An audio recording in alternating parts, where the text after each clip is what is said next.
segundo bloque de Hemisferio Izquierdo, luego al aire. de un intervalo, de una pausa. Nuestro operador, no se nos quede dormido, operador, por favor, avísenos cuando nos quedan 10 segunditos o algo así como para acelerar el paso.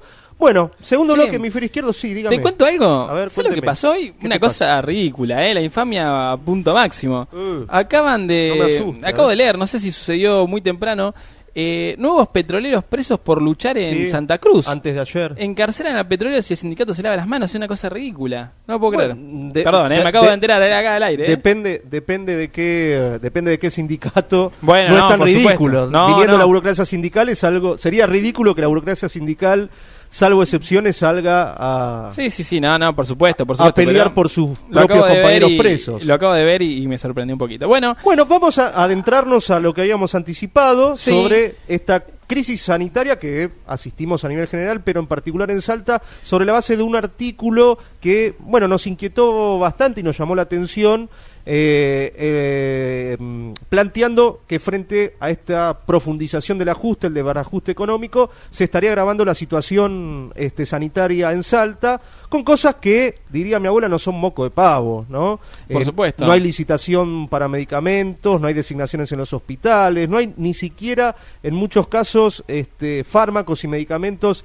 Hay escasez de medicamentos ya no solamente en los hospitales públicos, sino en las farmacias, ¿no? Lo cual produce una queja constante mayor todavía de los pacientes. Por supuesto. Y Salta sabemos que es una provincia gobernada por Juan Manuel Urtubey, el ala más derechista del kirchnerismo, que dicho sea de paso, hace pocos días Julián Domínguez, presidente de la Cámara de Diputados, un kirchnerista férreo, estuvo en Salta y casi diríamos que lo presidenció o lo candidateó como presidenciable a Juan Manuel Urtubey, un dato que hay que tener en cuenta. Importante, ¿no? Muy importante, sobre todo con el proceso que tuvo electoralmente en sí, Salta, que viene a recibir una paliza por parte del trotskismo, ¿no? Del Partido Obrero. Y hablando un poco del tema, hablando de palizas electorales del Partido Obrero y de nuestra Salta la Trosca, para hablar sobre la crisis sanitaria en Salta. Después le vamos a pedir como frutilla del postre que nos ponga en auto sobre la situación en la presidencia del Consejo Deliberante en Salta, pero antes vamos a hablar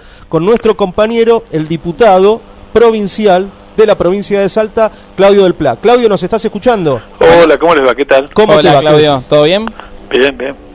Bueno, acá te estábamos llamando para que nos cuentes un poquito de lo que está pasando con la crisis sanitaria que está viviendo en Salta, ¿no? Nosotros ahí al principio del programa estábamos adelantando un poco que esta crisis sanitaria, que si bien golpea duramente a Salta, no es ajena al resto del país, ¿no? Bueno, contanos un poquito qué es lo que sucede ahí. Bueno, en un exceso de sinceridad, el ministro de Salud de la provincia dijo que el desbarajuste económico estaba afectando el abastecimiento de los hospitales, y ya había habido una serie de denuncias serias de algunos directores, gerentes de hospitales, planteando el problema del desabastecimiento de una cantidad de insumos. Por ejemplo, en el Hospital San Bernardo se estaban dosificando y postergando las radiografías. Ajá, para que tengas una idea, es decir, tratamientos muy elementales. No, sí, por supuesto. Donde, el gobierno encuentra esta dificultad. Por otro lado, se anunció que un congelamiento de vacantes a nivel hospitalario. Después estamos en un conflicto médico, que las dos gremiales, la interhospitalaria, que agrupa asociaciones de hospital, y el gremio APSADES, que es el gremio que tiene personería entre los médicos aquí, sí. Están en paralelo en conflictos, básicamente denunciando el hecho de que los médicos que hacen guardia para terminar de armarse un ingreso y demás, el impuesto de las ganancias sobre el salario se termina quedando con el esfuerzo de las guardias, así que hay un conjunto de médicos de hospitales de Orán, de la capital y demás, que están renunciando a las guardias como forma de presión. Claro. Y además denunciando un estado de vaciamiento por el lado sobre todo de la cobertura de las especialidades médicas en el interior de la provincia. La situación de deterioro salarial muy grave que viven los profesionales en la provincia desalienta que se instalen los especialistas en el interior. Los hospitales de la capital están abarrotados, es decir, la situación es que para cualquier tipo, por la mayor parte de las especialidades, la gente tiene que viajar a veces importantes distancias en la provincia de Salta, 200, 300, hasta 400 kilómetros desde el interior de la capital, a los hospitales que sí tienen este tipo de especialidad. Bueno, es un vaciamiento de recursos por un lado, después hay una política que tiene graves consecuencias en el funcionamiento de los hospitales, porque acá se ha armado el esquema de autogestión hospitalaria. Claro. Y gerenciamiento de los hospitales, entonces... Si no tenés el bonito no te atienden. Claro, entonces está el problema de que se privilegia la atención de aquellos que tienen obra social en el hospital público. Exacto. Porque a las obras sociales les pueden facturar. Exacto, se genera una salud de primera y de segunda. Eso, por ejemplo, yo soy médico ahí del hospital de clínicas y pasa exactamente lo mismo. Es un hospital que ahora pasó a ser autogerenciado desde el año 93 y pasa esto mismo que estás contando vos, ¿no? Que por un lado necesitas el bono para que te atiendan, por otro lado tenés una crisis de abastecimiento muy importante. Digamos, no vivimos esto del tema de las especialidades porque, bueno, ese problema acá están en el corazón de la formación de los médicos, sí, ustedes, claro. Exactamente, pero estás en el corazón de la formación de los médicos, vos bien lo decías, y en diciembre hicimos una cese parcial de las actividades porque no teníamos paracetamol y sábanas.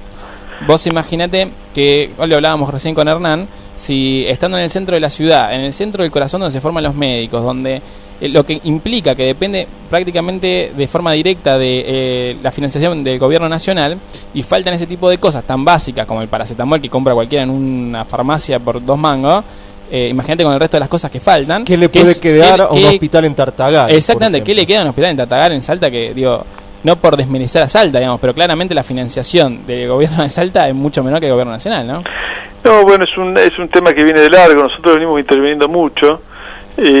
Acá desapareció la figura del médico de dedicación exclusiva, claro, que teníamos hace unos 15 años atrás, que era un médico mejor pago y que, bueno, eso alentaba incluso a que profesionales jóvenes de otros lugares del país vinieran a instalarse a trabajar solo en la salud pública, incluso en los lugares más alejados de la provincia. Bueno, todo eso se desmanteló, sin trabajar en la parte privada el médico no termina de armarse un salario. Fue un golpe muy importante este tema. Después, hace 2 años hemos tenido algo muy grave, porque el gobernador Urtubey, que quiere ser presidenciable, mandó una ley para fomentar la medicina privada en la provincia. Entonces tenemos una ley que, votada por supuesto por el oficialismo, con nuestra denuncia y nuestra oposición, tenemos una ley que subsidia hasta el 75% de las inversiones privadas en salud. Tranquilo, el gobernador, otorgando créditos fiscales que son dinero en realidad, porque se pueden canjear. Es decir, alguien se quiere poner un tomógrafo en un lugar o ampliar, digamos, el doble de sus instalaciones en una clínica, y el gobierno le aporta 3 de cada 4 pesos con dinero del Estado. Eso está incluido en el presupuesto anual. Es decir, que de un lado tenés esta salud pública colapsada, y del otro lado tenés dinero público invertido en la salud para privada, favorecer el negocio privado, sí. Claramente, bueno, esto que vos notás, que estás denunciando, es muy claro, digamos, ese es el eje claramente del problema de la salud, ¿no? Digamos, cómo el Estado, tanto provincial, nacional, independientemente de la jurisdicción en donde uno se encuentre, cómo el Estado termina beneficiando la salud privada en contraposición de la salud pública, ¿no? Uno va al hospital público, se termina cayendo a pedazos, va a la salud pública y dices, mirá, claro, pagan un montón, y encima el Estado pone un 75% más de lo que están ganando. Sí, es un subsidio al capital. Claro, claramente, directo, de forma directa, que está en contraposición de lo que es lo más importante. Uno dice, bueno, la salud y demás, acá les importa muy poco la salud o no salud, sino que simplemente es una cuestión de arreglos de negocios, ¿no? Con el tema de las empresas privadas que se van generando en torno a la salud, ¿no? Y Claudio, en relación al cuadro de conflictividad que recién relatabas de las dos gremiales, hay, y frente a esta situación, digamos, de crisis tan aguda, desabastecimiento en los hospitales, ¿hay algún tipo de proceso en el cual, por lo menos en Salta, no sé si en Salta capital, inclusive en el interior de la provincia, se esté mechando el problema como reivindicación del problema del abastecimiento de medicamentos con un tema que cada vez es más acuciante en el movimiento obrero, como es el tema de paritarias, en este momento en Salta? Bueno, mirá, sí, efectivamente, las gremiales también están planteando que se reabran las paritarias. Son los únicos 2 sectores, porque y ahora ATE, pero acá prematuramente, en octubre del año pasado, lo que sería la Intergremial de Trabajadores Estatales, firmó esto que hoy se está tratando de utilizar como una especie de pauta testigo, para establecer a nivel nacional que es un 25% en cuotas. Es decir, que Urtubey es un poco el inventor del techo salarial de las paritarias, y acá tenemos una burocracia en la mayoría de los sindicatos que está, bueno, tratando de cerrar filas con el gobierno con este porcentaje. Lo de los médicos es una excepción, en el sentido que han planteado la denuncia de este acuerdo. Ahora ATE obligadamente ha tenido que plantearlo y ha comenzado un proceso de autoconvocatoria entre los docentes, también para cuestionar y plantear la reapertura de las paritarias. Se está empezando a modificar esto también en algunos municipios del interior de la provincia. Se han planteado conflictos que cuestionan esta pauta que ha establecido la burocracia con Urtubey ya anticipadamente en octubre del año pasado.